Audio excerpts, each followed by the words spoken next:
In today's video, I am going to teach you how to integrate SAP Business One and Zoho CRM. To start, you need to open the Zoho CRM interface, where you will set up the integration. As you follow along on screen, look for the Settings area. In most Zoho workspaces, this is represented by a gear icon. Click Setup, and take a moment to confirm that the Setup menu is now open.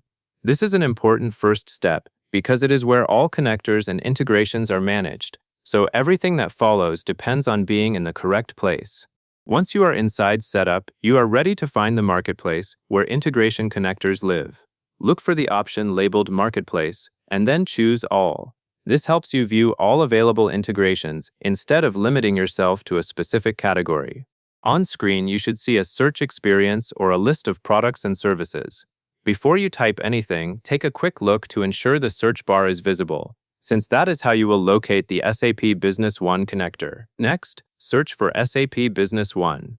In the search field, enter the words SAP Business One, and then review the results that appear. It is normal for the marketplace to show multiple options or connectors that relate to SAP.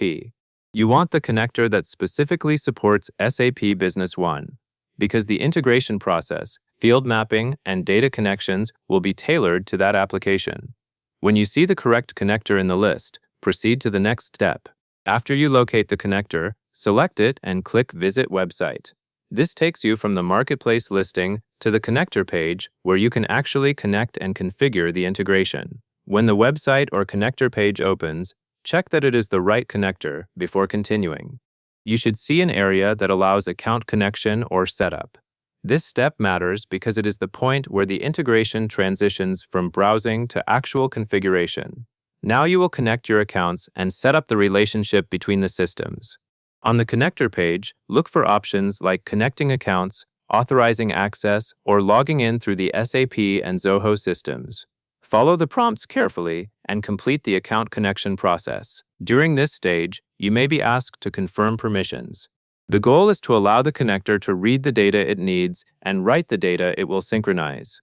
If anything looks unclear, take a moment to review the authorization details so you are comfortable with what the integration will do. Once the accounts are connected successfully, the next part is mapping your fields. Field mapping is how you tell the integration which Zoho CRM fields correspond to which SAP Business One fields. Look for a mapping section on the screen. You may see drop-downs or selectable fields, often grouped by data type, such as customers or contacts, depending on the connector configuration. As you map fields, focus on the fields that you want to synchronize most consistently. For example, name fields, identifiers, and key status or category fields are usually central to keeping records aligned between systems. As you complete the field mapping, double-check that the direction of synchronization makes sense. The connector might be set up to push data from SAP to Zoho, pull from Zoho to SAP, or support a two-way sync depending on the connector features.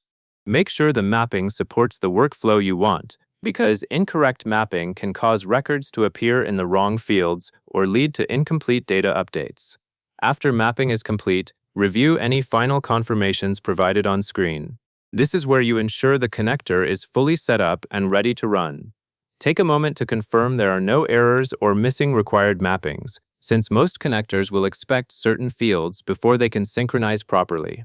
With your accounts connected and your fields mapped, the integration setup is done. That is all there is to it. That covers everything you need to know.